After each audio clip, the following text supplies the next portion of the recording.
Hi friends, തേനീച്ചകൾക്ക് മഴക്കാലത്ത് feed കൊടുക്കുന്ന രീതിയാണ് പറയുന്നത്. ഒരു ഗ്ലാസ് പഞ്ചസാരയും ഇടുന്നു, ഒരു ഗ്ലാസ് വെള്ളവും നമ്മൾ യോജിപ്പിക്കുന്നു.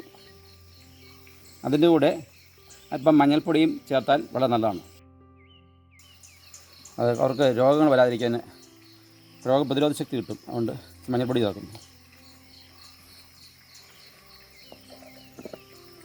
അല്പം നാരങ്ങ നീരും കൊടുത്താൽ വൈറ്റമിൻ സി ആവും.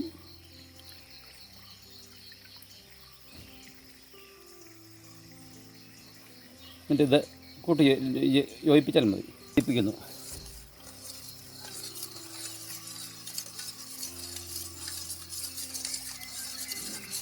ശുദ്ധമായ വെള്ളമാണ് എടുക്കേണ്ടത്.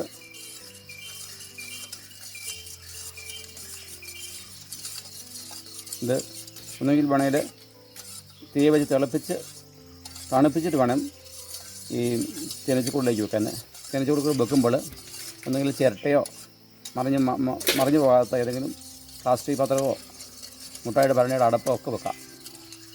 അതിന് മുകളിലായിട്ട് ചില ഓലക്കീറൊക്കെ വെക്കുന്നതാണ് ഏറ്റവും നല്ലത്. വെക്കുന്ന വിധം ഞാൻ കാണിക്കാം. അതിന് മുമ്പായി തേനീച്ചൻ്റെ കൂട് അടിപ്പലകയും കൂടും എല്ലാം ഒന്ന് വൃത്തിയാക്കണം. മഴക്കാലത്താണ് ഈ തേനീച്ചകൾക്ക് ഏറ്റവും കൂടുതൽ രോഗം ഉണ്ടാകുന്നത്. ഷഡ്പഥങ്ങൾ വന്ന് മുട്ടയിടുകയും തേനീച്ചക്കൂട് നശിപ്പിച്ച് തേനീച്ചകൾ കൂട് ഉപേക്ഷിച്ച് പോകുന്ന പ്രവണതയുണ്ട്. അപ്പോൾ അതിൽ ആഴ്ചയിൽ ഒന്നെങ്കിലും കൂടൊന്നും പരിശോധിച്ച് കൂട് വൃത്തിയാക്കുകയും ഒക്കെ ചെയ്താൽ കൂടുകൾ നല്ല ശക്തിയായിട്ട് പ്രാപിക്കുകയും നല്ലപോലെ തേൻ ലഭിക്കുകയും ചെയ്യും. ഇപ്പോൾ ക്ഷാമകാലം മഴക്കാലമൊക്കെയാണ്. അതുകൊണ്ട് ചിലപ്പം പഞ്ചസാര വെള്ളം കൊടുക്കാൻ പോവുകയാണ്.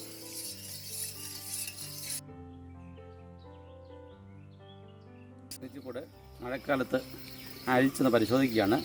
അതിനെ ക്ലീൻ ചെയ്യാൻ വേണ്ടിയാണ് നോക്കുന്നത്. അതൊക്കെ ഇതുപോലെ അരിച്ച് മാറി നിന്ന് തേനീച്ചക്കൂട് ഒരിക്കലും നേരിൻ്റെ മുൻവശത്തോടെ തുറക്കരുത്. അരിയിൽ നിന്ന് തുറക്കുക. അവകാശം തുറന്ന് കണ്ടോ ഇട്ട് ഇങ്ങനെ ഇതിൻ്റെ മുൾമുടി താഴെ വെക്കുന്ന രീതിയിൽ ഒരു അരിയത്തോട്ട് വെക്കുക. ഫ്രൂട്ട് ചേമ്പറിലെ ഓരോ അടയും എടുത്ത് പരിശോധിക്കുകയാണ്.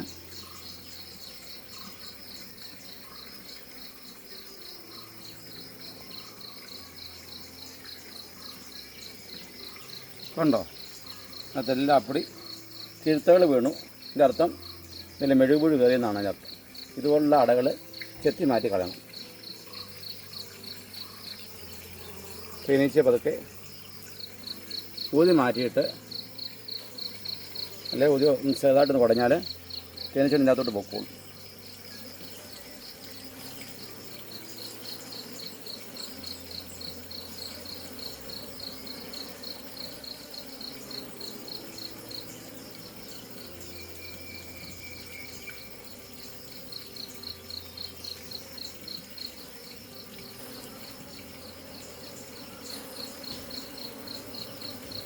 എന്താ അടയിൽ പുഴു കയറി ഇടയ്ക്കെല്ലാം കിഴുത്തുകളായി. അങ്ങനെയുള്ള ഇതിനകത്ത് തേനീച്ചകൾ ഇരിക്കുകയാണ്. ഇതപ്പടി കിഴുത്തുകളുടെ അടകളാണ്. ഇതിൻ്റെ അർത്ഥം മെഴുകുഴി ഇതിനകത്ത് കയറിയിട്ടുണ്ട്. കരിച്ചിര പിരിയാറായ മുട്ടയൊക്കെ ഉണ്ട്, പൂമ്പടി ഉണ്ട്. എന്നാലും നമ്മൾ ഇത് കണ്ടിച്ച് കളയണം.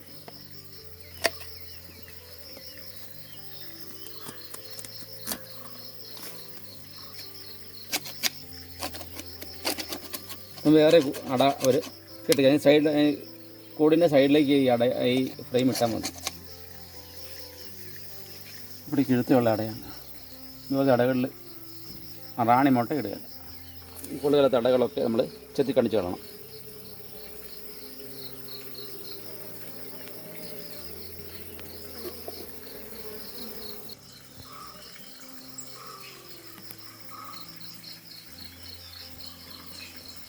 വെച്ചു. ഇത് കരിഞ്ഞൊടികൾ തേനീച്ചയാണ്. ഭയങ്കര കുത്തുള്ള സാധനമാണ്. ഒന്നിനെ പിന്നെ കുത്തി വളരെ സാവകാശം ചെയ്താൽ മതി. ഇനി അടിപ്പലയെ ഒന്ന് ക്ലീൻ ചെയ്യുകയാണ്.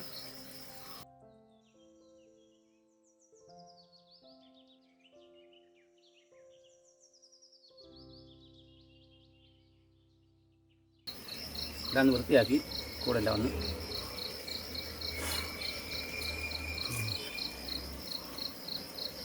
തിരിച്ചു വെക്കുകയാണ് അടിപ്പലക.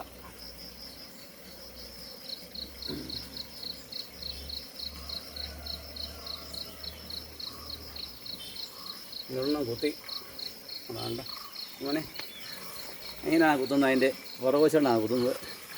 കുത്തുന്നത് നല്ലതാണ്. എപ്പിതെറാപ്പിയാണ്. മറ്റ് രോഗങ്ങളൊക്കെ വരാതിരിക്കും. ഈ കോവിഡ് കാലത്ത് തേനീച്ച കുത്തുന്നത് നല്ലതാണെന്ന് പറയുന്നത്. കോവിഡിനൊരു പ്രതിരോധം കിട്ടുന്നതാണ് പറയുന്നത്. അതുകൊണ്ട് ഞാനൊന്ന് കുത്തിപ്പിക്കുകയാണ്.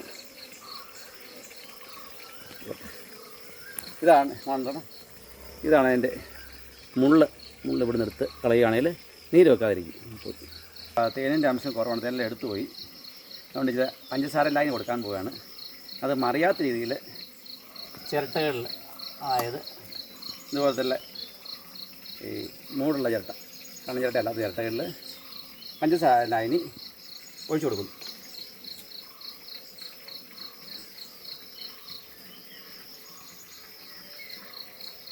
ഒഴിച്ചു കൊടുക്കുകയാണ്. വെക്കുമ്പോൾ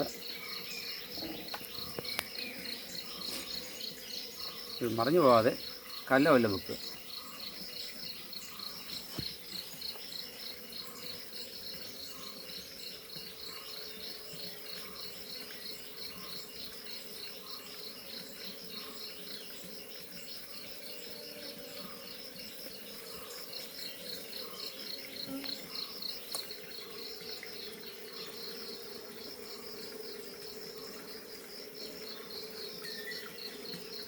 മുങ്ങി ചാകരിക്കാൻ വേണ്ടി അല്പം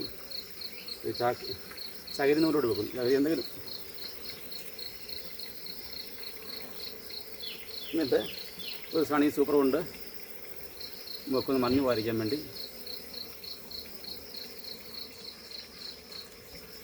എന്നിട്ട് നമ്മൾ കൂടടയ്ക്കുന്നു.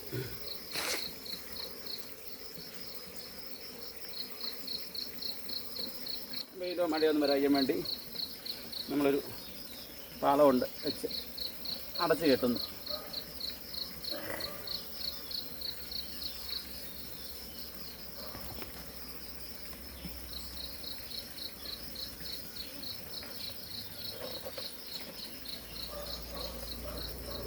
കെട്ടി